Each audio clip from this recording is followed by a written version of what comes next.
What's going on, caffeinated crew? Just wanted to take a second to tell you about Church of Hardcore happening August 21st in Pointe-à-Cher, Quebec.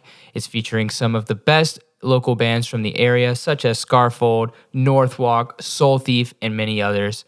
At checkout, use the discount code BEANS for a limited number of tickets, and you will get an exclusive listener discount. So pick yours up now.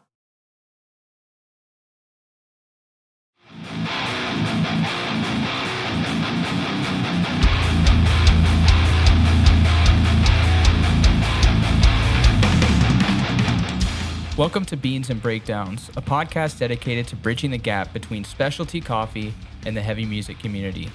On this episode, I'm joined by Jason Maher, vocalist of the band C.I.D.B, and organizer of a festival happening this year, the Church of Hardcore. So grab a fresh cup of coffee and wake the fuck up!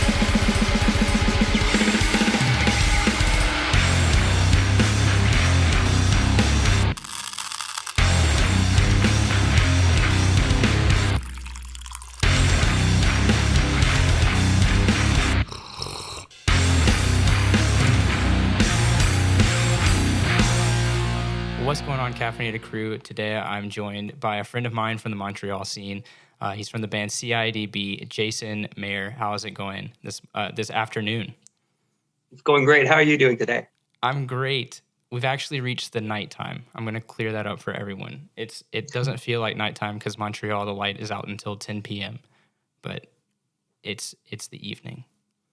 A perfect time to have a cup of coffee, right? Yes, and not decaf. We're going full throttle. You know what? This is a coffee podcast. I want to clear something up. I've learned to enjoy decaf.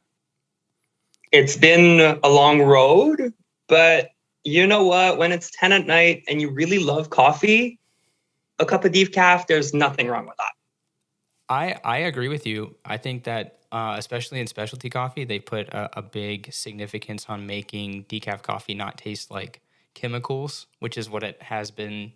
They used to use a chemical process in the past, but through, I think it's called Swiss water, what a lot of people use. It's really, really good. You can't even tell that it's been decaffeinated. Exactly. You know what? I started doing that at work. Like in the middle of the day, people are like, I don't want a real coffee. And I make like a pot of half decaf, half real coffee, and everybody would love it. So you know what? There's no shame in loving decaf. I'm glad we cleared this up. Yes, this is a judgment-free podcast. As I've said it before, it takes all types, and there's all different types of genres, all different types of coffee. Decaf is a legitimate form of coffee. Absolutely. Hey, same for music. No judgment, all genres. There's something for everybody. Like what you like. Like what you like. What are you drinking on your side? So I'm drinking from the company Deadly Grounds. It's called Never Sleep Again. Despite it being nighttime, it's like heavily caffeinated. It's absolutely delicious. I love it. I always make my coffee in French press. I'm a very impatient man. I don't like machines. So like boil water, put coffee, wait a few minutes and press. Simple, easy, efficient. So you do the old school where you let it sit and then you plunge it real hard? Yep. Yeah. See, that's do you like it oily? I like coffee.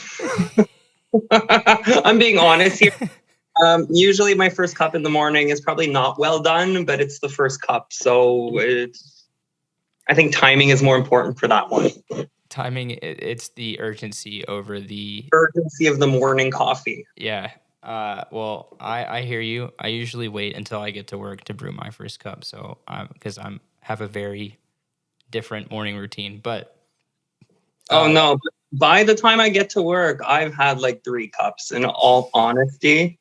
And then I get to work and I brew a pot of coffee. Oh my God. That's a lot. It's a lot of caffeine. You need it in life. Well, we'll dive into more caffeine addiction talk in a moment. I'll tell you what I'm drinking. I'm having a coffee from Cantook, which is out of Quebec City. It's called their Las Lajas. It's a Costa Rican black honey processed coffee. Okay. It's super, super delicious. I was just talking with Tony Auger last week from Goshen, and he's been telling me that Costa Rica has really upped their different weird processing of coffees. And so this one has some nice fermentation notes, like fermented white, like red wine flavor almost, with like a gummy candy. Oh, that sounds amazing. Yeah, super delicious. So is that available everywhere in our region? Do you have a website? I'm gonna give the biggest shout out because I don't know if I've ever shouted them out on the podcast. There is a coffee boutique on Rue Rochelle in the Plateau. It's right at the corner of Saint-Hubert and Rochelle. It's called L'eau en grain.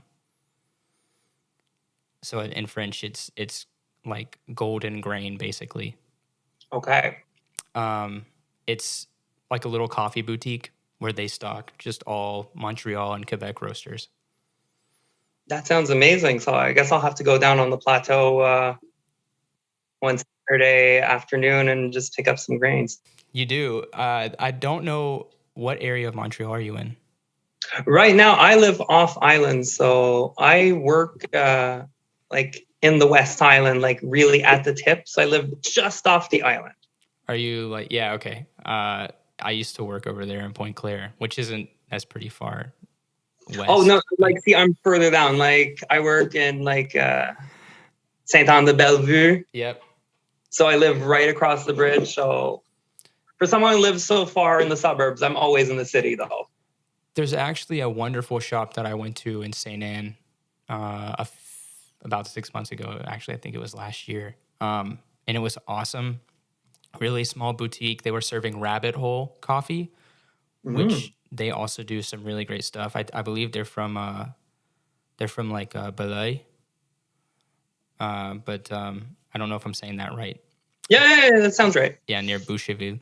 But really, really great coffee, super nice staff. And it's on that cute little street, and like there's like a park, and that's such a quaint little borough. By the waterfront. It's absolutely beautiful. They're a great place to have a cup of coffee on the weekends. 100%. I really like the family vibes.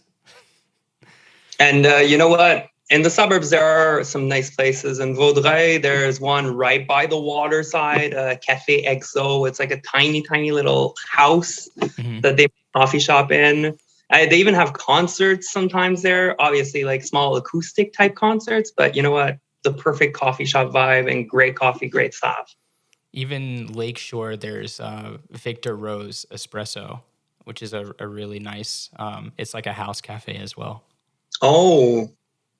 So if you're ever a little further inland on the island, you should check that place out too. Absolutely. That sounds good. Well, cheers to the coffee. We're not, I'm probably not going to be able to sleep until 2 a.m. now, but it's worth it. It is worth it. So that Deadly Coffee, is that a local Montreal, or how did you find that brand? You know what? I've had it at my girlfriend's. It was amazing. I think it's a Canadian company. So deadlygroundscoffee.ca. Okay. I see. The viewers can't see, but they have a horror branding for everything. I really like the marketing, the vibe of it. You know what? Sometimes marketing does the job, eh? It's very important. Remember going to the record store and not knowing any of the bands, and then you're just flipping the album covers? Same thing for coffee. You know, you'll go, there's 100 bags, you're not sure, and you're like, what? I like the marketing for this one. I'll try it out. I'll be completely honest with you. Most of the coffees that I've picked before I really got into it and just looked at the origins first instead of like what the bag looked like, I 100% would find the coolest looking bag. And as long as it wasn't the darkest roast, I would just grab it. I agree with that. Like, I like all types of coffee, but I tend to like lighter roasts and the darker roasts. But this one's nice, very hipster. You got to look for the real hipster bags. Oh, okay. See, yeah, it's got like this Ziploc on top, like the wide. Everybody's going for this wide bag look, which I'm digging. It's impossible to pour from though. They look like the bags from the SQDC, essentially. But Like you really feel in the freshness. yeah, but a little bigger. This would be like if you bought like a pound, which You know what? can't. Yeah, I was gonna say it depends on how much you consume coffee or marijuana. Which you can't. You can't do that. I don't think. I don't know. No, I don't smoke. I would know. I'm pretty sure that's trafficking. When you go, do you have like a specific drink that you like aside from like a black coffee? Is there like a not a guilty pleasure, but a pleasure coffee? I like an Americano. Like simple, classic. I like an espresso, but it's too small for me. I drink a lot of coffee. I drink fast, and I feel like it's just doesn't hit the spot. You get the flavor, but there's not enough of it. I agree. I tend to throw it back a little too because, Americans, we love shots. Being from the States, everything's about shots. So get a shot of espresso, throw it back. Yeah, that's how I see it. Yes. Just you need a lot. Yes. Even though it's so concentrated that you don't really understand how much caffeine you've taken until the fourth shot. And then I'm guessing you would know how much caffeine is there in an espresso. I didn't think there was that much, in total per cup. Okay, so I can't give you exact milligrams of caffeine. I'm not that chemistry oriented. I will tell you that I'm a trained chemist, so I wanted that answer. Sorry. I can tell you extraction ratios though. So how it works in extraction is like my coffee that I brewed here. It's a manual drip coffee, and I brew 15 milliliters of water to 1 gram of coffee. So a 20-gram ground coffee in 300 milliliters of water, which will get you, I don't know what the percentage of extraction is, but I believe that, and somebody please message me if I'm wrong, but I believe it's like, is it 19%, 20% extraction off of that?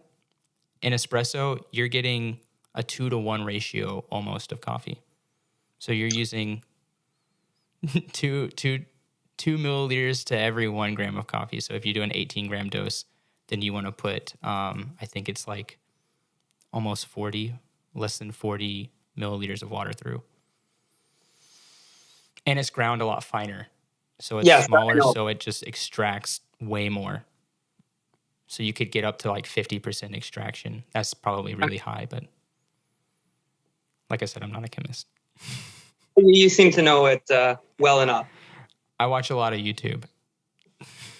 You know what? I've had somebody make me, I'll say, a perfect cup once. They measured the water temperature. They measured the amount of water, the amount of coffee. They used the AeroPress. Okay.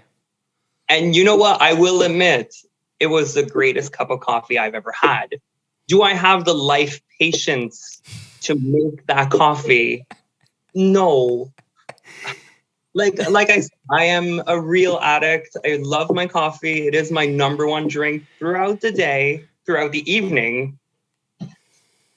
I have a memory, one of the shows we were playing at one of the venues, and somebody was asking me, "Hey, Jason, what's in your plastic bottle? What's that brown liquid in your plastic bottle?" It was like midnight. It was instant coffee, water cold, and that's how much I needed my fix. Oh, God. He went instant coffee. It was so bad. It is. It absolutely is. But when you're a true addict and you need your caffeine hit, you take what you can. Yeah. Luckily, I set boundaries, which is important. So I do 1 in the morning, 1 in the afternoon, and then if I'm really needing to do a lot and I'm feeling draggy, I'll do 1 at 5 or 6. What I also realize is I tend to brew it a lot lighter than the average person. So I'm guessing, I can just drink it throughout the day. Yeah, that's great. Let it simmer. Exactly.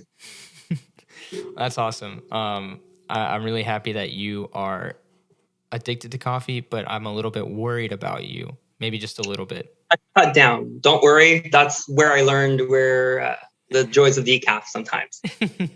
Exactly. Sometimes you gotta turn the caffeine knob off, but still get the coffee in it. I know that you are from a little outside of Montreal, but tell me how did you get into heavy music? I know you're from like a bit of a smaller town, and you can talk more about it. But So, um, I got into it as a teenager on the internet. So I'm a tad older than you. I'm 40 right now. mhm, So it was a different time, a different era. So I remember, like, I grew up in the heavy metal boom, let's say. When I was like 12, Metallica was on top of the world, had like recently released the Black Album. Everybody was listening to like Megadeth and Anthrax and things like that. I remember like tape trading and getting like a Napalm Death like cassette. And then, it just kind of grew from there. But it was also like a different heart for bands. You kind of stumbled onto music. mhm, And so throughout like high school, just randomly discovering bands. I was really into like death metal, black metal. So I really was at the start of that essentially in North America. Like, mhm, I know it sounds corny today, but you know what? Listening to like Cradle of Filth in '97 wasn't common. right. Like I bought their album when I went on a trip to France, like that, because it wasn't available, Right. especially in a small town. And then, you know what? I moved to Montreal and for college, coming from a small town, you move to Montreal, you go to college. And like first month I was there, I caught Merciful Fate in 1999 live. And that was my first concert. And you know what? Whether you like that type of music or not, King Diamond is a great live entertainer. And that like created a passion after that, where I would go to every show. And I would go to all the big shows, but I would also go to all the local shows. And I knew all the like local metal bands of that era, whether it be like Neuraxis. I saw Despised Icon like before they were a big band when Alex was drumming on them. Yep. So, throughout the years, and then I discovered hardcore at one point. It's one thing I firmly believe in. I love mixed bills, because you don't get the crossover. If metal bands always play with metal bands, punk bands always play with punk bands, and hardcore bands always play with hardcore bands, you can't discover them. So I remember seeing Madball live for the first time, and it blew my mind. Like when the crowd started dancing, I just couldn't, I was a metalhead. I couldn't comprehend. But Freddie's level of energy, the intensity was like amazing. And then that like blossomed into a love for hardcore. Yeah. I'm super jealous of I know that King Diamond people will joke every now and then, but like you said, being in that time when all of that was kind of exploding and buying a Cradle of Filth tape in France, like, I don't know if there could be a more not cliche, but semi-cliche story, because Cradle of Filth really, I feel like, didn't take off, and the goth scene it still isn't huge in North America. So No. I think that all that is very cool, like a cool way to be introduced to all of that. So I really spanned all. I've listened to everything. I've had my like D&D power metal phase where with the high vocals, and I've had like the grindcore phase. It makes people laugh. So go back before high-speed internet. I used to love listening to Anal Cunt because downloading their songs on a dial-up modem was so easy, because they were so short, like 15, 30, 40-second songs. You download like one song in an hour and you were good. Like you had a song at least.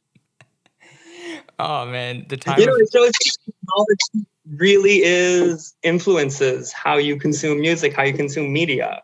Yeah, and it's even, you were saying, we were talking a bit earlier about digging for vinyl records in the store, and I can remember before music was huge on MySpace and everything, going to like a local bookshop like an FYE or something, but this is probably before FYE, and looking for CDs, and then you'd, see a cool album, maybe it's on sale, and then you look through their thank you book to see what bands they've shouted out. You know what? That's something I genuinely miss about like modern music is you don't get that feeling. And you know what? There's so many albums available. Before you bought an album, you really learned to consume it. You didn't like listen to it once and then put it away because it didn't grab you on the first listen. You know, that's the album you bought for the week. You're going to listen to it. And, you know, if at the end of the week you don't like it, it is what it is. But you gave more chances to music. Yeah. I mean, that's exactly the thought is when you're a kid and you have that little bit of money to spend, you go and pick up a record and then you kind of wear it out. Exactly. Yeah. But on the flip side, you know, it was harder to discover things. Like today, there's so many types, so many things, and you can really delve into only one style because there's an infinite amount of bands. Right. Yeah. And then the time of Spotify where it's like instant gratification, you know, you can just jump between songs and bands so quickly. And it's almost like I'm not saying it's bad, but it's overwhelming the amount of content that's just readily available everywhere. And you know what? The irony of like having all the music on Spotify, people always listen to their like comfort, same songs, same playlists, and you don't actually discover as much new music, I find. You're like, oh, I'm in this mood. I'll just throw on like my 90s hardcore playlist. I'll throw on like my 2000 death metal playlist. And people don't discover as much, I find. Yeah. That's why you got to check that weekly release radar.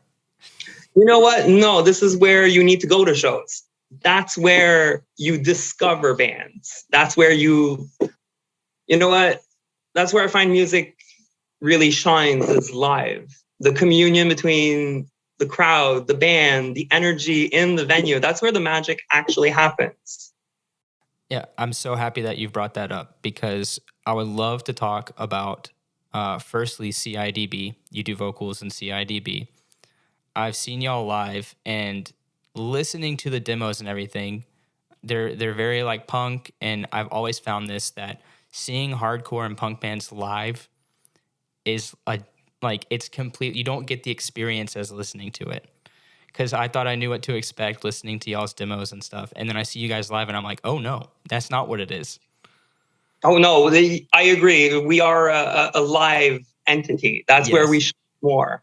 We are going through some new recordings, so I'm excited to see how that comes out. But the demo was really recorded roughly in the jam space.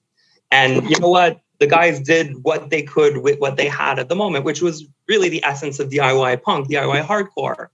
You do what you can to release something so that like people can at least listen to your music, but then you go play live and that's where the magic happens. And that's what I love is that DIY mentality is like, well, we need to put shit out. Like we'll just do it ourselves and we'll make it happen. And then when we, you know, start playing more and are able to do more by ourselves, like we'll do it. But, and you know what? You do things by yourself, but your skill set grows with time and you get better at doing things by yourself. Exactly. So, you know, I always like to think back of like Minor Threat that were like taping their own like 7-inch like sleeves and things like that. Isn't that what hardcore's supposed to be about? Yeah. I mean, I even know bands that are kind of big and signed make their own merch. Like One Step Closer, they're stitching their own like sweatshirts. They Oh, really? Yeah. That's amazing. So you know what? That's what hardcore, that's what punk is about.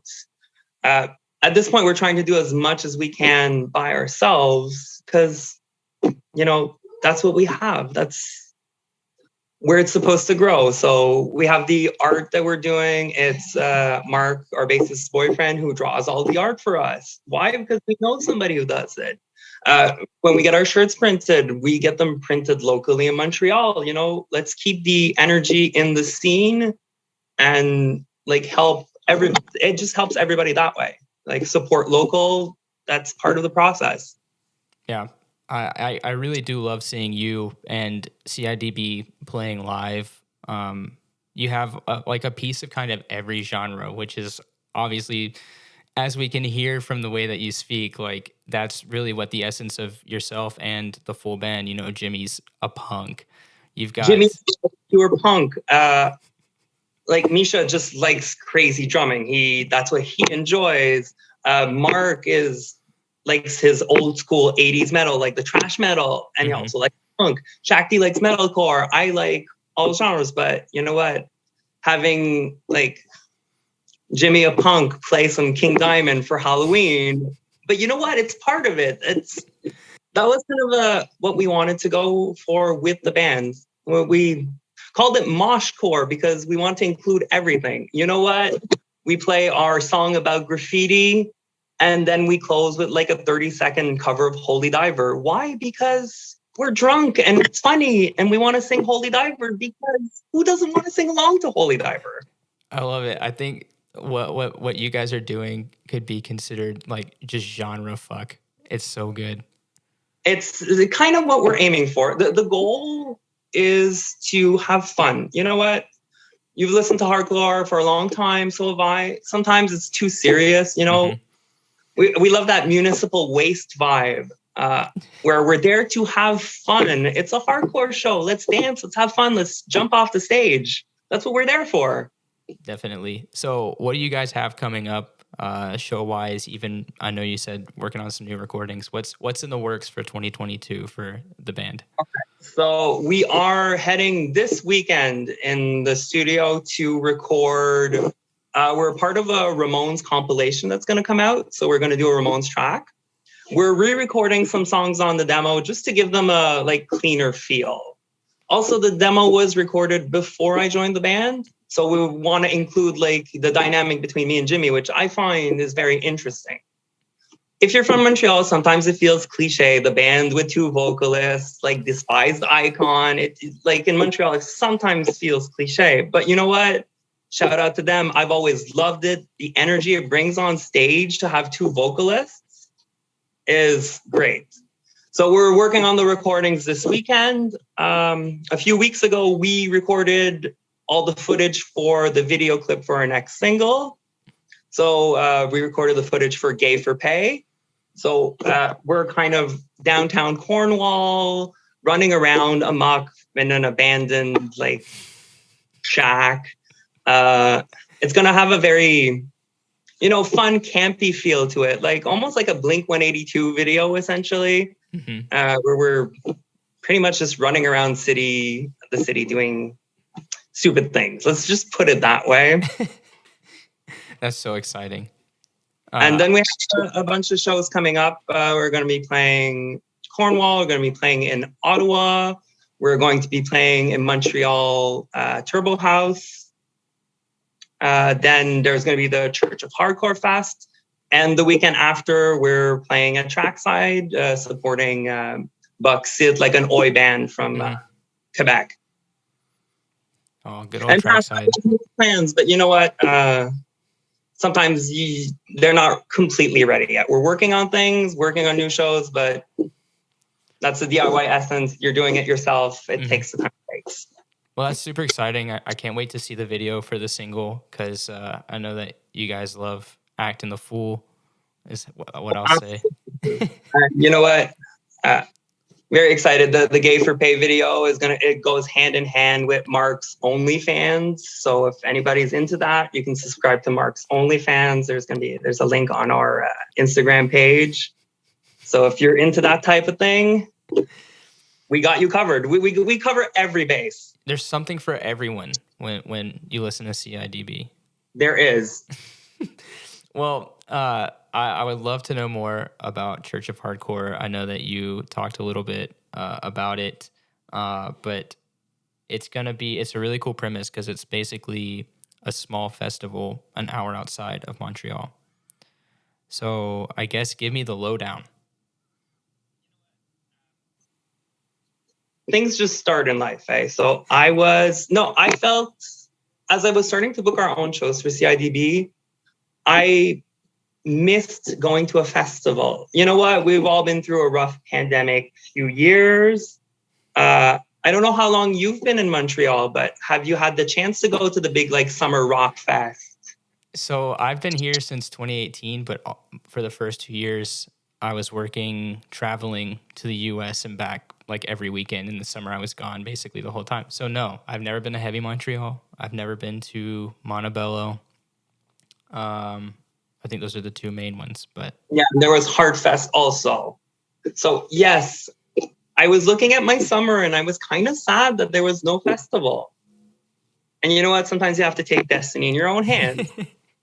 And just through life, I was going to a brunch with my parents at the community center where Church of Hardcore is going to be. And once a hardcore kid, always a hardcore kid. I looked at the stage because it was a church, so there is kind of like a little stage. And I'm thinking, my God, do I want to stage dive off that? It's the perfect height. And then how do I make this a reality? And you know what? I have no technical knowledge of how to get the engineering side of it working. So I contacted some friends. And you know what? Even before that, I just threw out the idea, hey, I want to organize a hardcore fest. Who's in? And shout out to all the bands that reached out. The bands were reaching out to me like, oh my God, what a great idea. So Scarfold was the first one to reach out. And that really touched me because they're a big band in Montreal. Love Scarfold. It gave me the confidence oh my God, this is a real project. There's an actual interest in this. And it got me really excited. And then I was trying to contact other people, trying to make things work. We have the whole lineup. It's a very exciting lineup. I like it. Scarfold, Northwalk, Rapis. I love Rapis. Good friends of ours. I'm going to miss a few there. I'm just going off the top of my head. Deadbolt, Desecrate, C.I.D.B, obviously. Salty from Ottawa. So I wanted to make sure I had something from the Ottawa scene. Obviously, I had more connections in the Montreal scene, but you know what? If everything goes well, there's always next year. Mm-hmm. We got Ashes to Emperor, which was important to me because they're of that region where Church of Hardcore is happening. So there's not a lot of bands from that area. So I thought it was very interesting that they bring it in. And I wanted to make sure we're all hardcore bands, but we're not all the same type of hardcore bands. So you'll get the more deathcore bands. You'll get bands like Deadbolt that have the bulldozer kind of vibe. Rapis, which is a core band, but kind of grungy and heavy. Nice and crusty, yeah. Nice and crusty, little bit of black metal influence. Desecrate, which is going to destroy everything. Scarfold. Love Desecrate. Oh, absolutely. I love Desecrate. Amazing. So that's what happened. And then I contacted a friend I made through some connections, and he's helping me out with all the engineering side of it. And one thing that I was really insistent on is I love the Hate 5-6 videos. I'm sure we all do. We all do, yeah. We all do. I don't have that kind of level of technology, but I wanted to do something like that. So we're going to record all the sets for the bands. Because I wanted to do make something a little extra, not just a fest, you know what? So I find recording all the bands, making a compilation at the end, giving the bands the material, that's what hardcore is about. We want to have fun. We want to share the scene. We want to make it grow and all have fun together. Yeah, I really, really love this premise. My only thing is that the venue is small, so I'm worried because I really hope that I can get tickets. There is not going to be a lot of tickets available. The venue cannot hold that many people, so there'll probably be 100 to 120 tickets. That's going to be the max. Because you know what? There's 9 bands, so you have to account for the band members in the fire marshal's rules, essentially. So it is going to be a small, intimate show, but you know what? Aren't all the best hardcore shows small and intimate shows? They are, and that's why I'm waiting for them to go on sale so I can nab my tickets. So that is going to be happening soon. We were just finalizing the business part of it, the budget side of it. Mm-hmm. We're gonna obviously the church has nothing in it, you know what? So we have to get the PA system, rent the consoles, the wiring, lighting, yeah, the technical aspect of it. So we were just getting all the prices. We're kind of at the end stage of that section of the project, and then once we have the costs, we can determine the price. Awesome. The goal here is to. For me, honestly, the goal is to break even and have a great weekend. Yeah, I'm so like excited about it. From the time that you mentioned it to me in person, I think we were at Foofs or something, and you mentioned it to me, and then seeing the lineup, just every step of the way, and now hearing just your heart behind it, it's like that's where I'm so into that, like all ages, you know. That's we hadn't mentioned that because it is a community center. It is absolutely all ages. And that was important to me because I remember being a teenager in the countryside and how mad would I have been if there was a show and it was 18 plus. And so, you know what?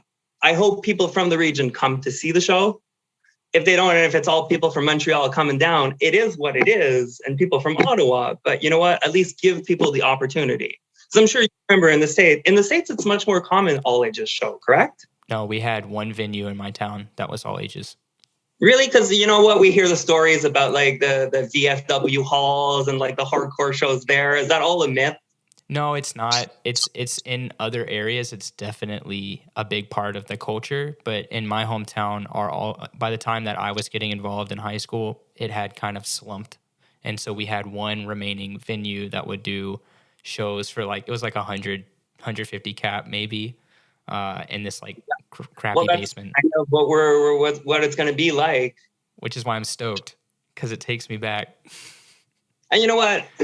Being a dad, it kind of was important to me. I kind of wanted my kids to see like me play live. Yeah. I know it sounds corny, but it's something that was really, really like an extra for me. Mm-hmm. Like, I think it's important.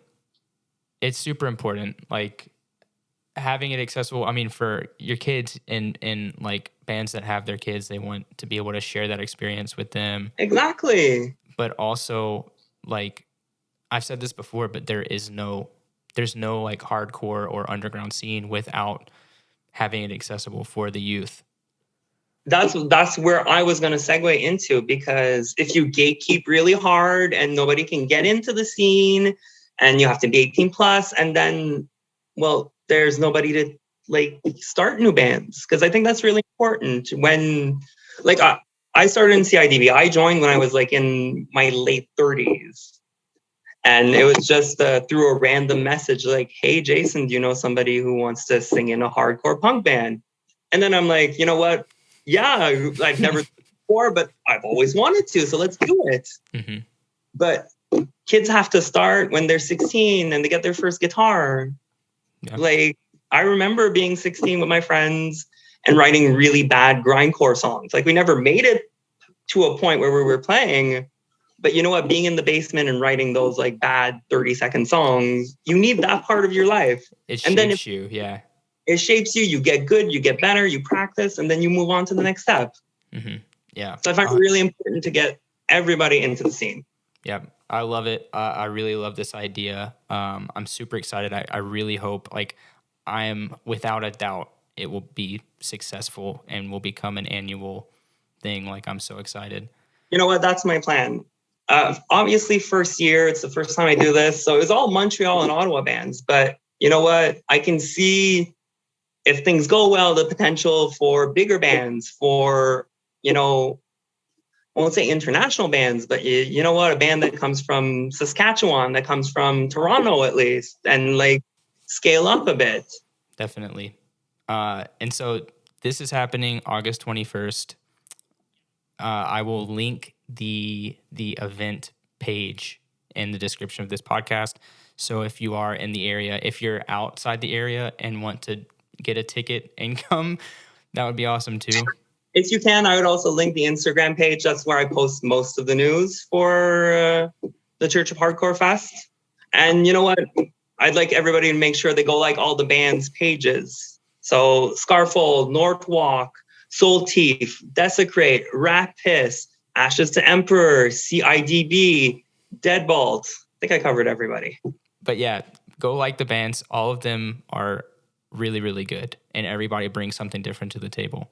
So exactly. Well, Jason, I've really, really enjoyed talking to you, sharing a cup of coffee. Let me get one last question for you before we go.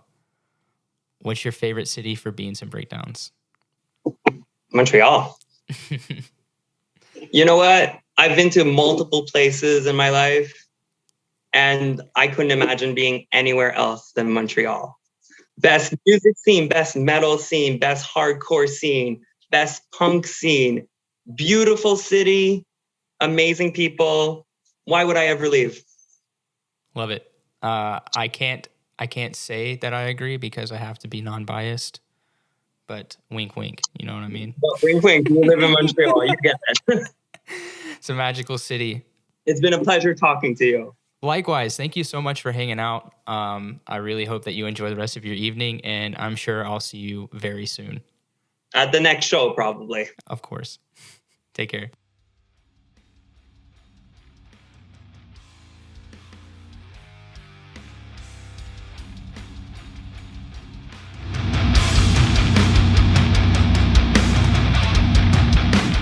Thanks for listening to this episode of Beans and Breakdowns. I want to say a huge thanks to Jason for hanging out with me on the podcast. I really love seeing C.I.D.B live, and seeing Jason at shows is always so much fun. So it was so great to have him on the podcast. Be sure to follow C.I.D.B Band on Instagram, as well as the Church of Hardcore, so you can keep track of all of the updates happening with that. If you've enjoyed the podcast, please subscribe and leave a review.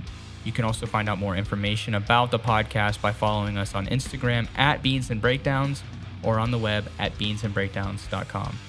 Until next week, stay caffeinated and wake the fuck up!